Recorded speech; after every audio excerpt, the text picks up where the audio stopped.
Ang ika-17 kabanata ng Apokalipsis. At dumating ang isa sa 7 anghel na may 7 mangkok at nagsalita sa akin na nagsasabi, "Pumarito ka, ipakikita ko sa iyo ang hatol sa bantog na patutot na nakaupo sa maraming tubig, na siyang pinakiapiran ng mga hari sa lupa, at ang mga nananahan sa lupa ay nalasing sa alak ng kanyang pakikiapid. At ako'y kanyang dinalang nasa espiritu sa isang ilang, at nakita ko ang isang babae na nakasakay sa isang hayop na pula, na puno ng mga pangalang pamumusong, na may 7 ulo at 10 sungay. At nararamta ng babae ng kulay ube at ng pula, at nahihiyasan ng ginto at ng mga mahalagang bato at mga perlas, na sa kanyang kamay ay may isang sarong ginto na puno ng mga kasuklam-suklam, at ng mga bagay na marurumi ng kanyang pakikiapid. At sa kanyang noo ay nakasulat ang isang pangalan, Hiwaga, Dakilang Babilonya, ina ng mga patutot at ng mga kasuklam-suklam sa lupa. At nakita ko ang babae na lasing sa dugo ng mga banal at sa dugo ng mga martir ni Jesus, at nang aking makita siya ay nanggilalas ako ng malaking panggigilalas. At sinabi sa akin ng anghel, "Bakit ka nanggilalas? Sasabihin ko sa iyo ang hiwaga ng babae at ng hayop na sinasakyan niya, na may 7 ulo at 10 sungay.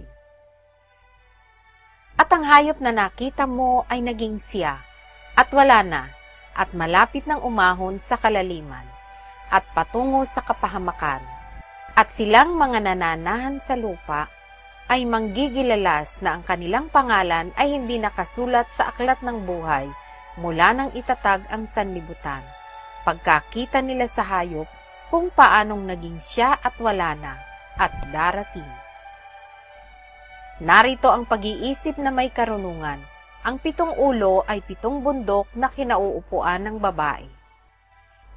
At sila'y 7 hari. Ang 5 ay nangabuwal, ang isa'y narito, ang isa ay hindi pa dumarating, at pagdating niya ay dapat magtagal ng sangdaling panahon. At ang hayop na naging siya at wala na, ay siya ring 8 at siya'y sa 7 at siya'y patungo sa kapahamakan. At ang 10 sungay na iyong nakita ay 10 hari na hindi pa nagsisitanggap ng kaharian, datapwat magsisitanggap sila ng kapamahalaang paghahari na 1 oras na kasama ng hayop. Ang mga ito ay may isang kaisipan, at ibinibigay nila ang kanilang kapangyarihan at kapamahalaan sa hayop. Makikipagbaka ang mga ito laban sa kordero, at sila'y dadaigin ng kordero, sapagkat siya'y Panginoon ng mga Panginoon at Hari ng mga hari, at ng mga kasama niya, na mga tinawag at mga pili at mga tapat, ay nananaig din. At sinabi niya sa akin, ang tubig na iyong nakita na kinauupuan ng patutot ay mga bayan at mga karamihan at mga bansa at mga wika.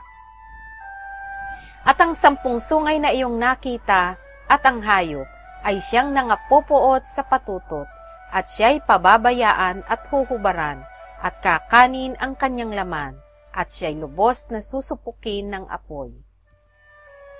Sapagkat inilagay ng Diyos sa kanilang mga puso na gawin ang kaniyang kaisipan at mangagkaisa ng kaisipan, at ibigay ang kanilang kaharian sa hayop hanggang sa maganap ang mga salita ng Diyos. At ang babae na iyong nakita ay ang dakilang bayan na nagahari sa mga hari sa lupa.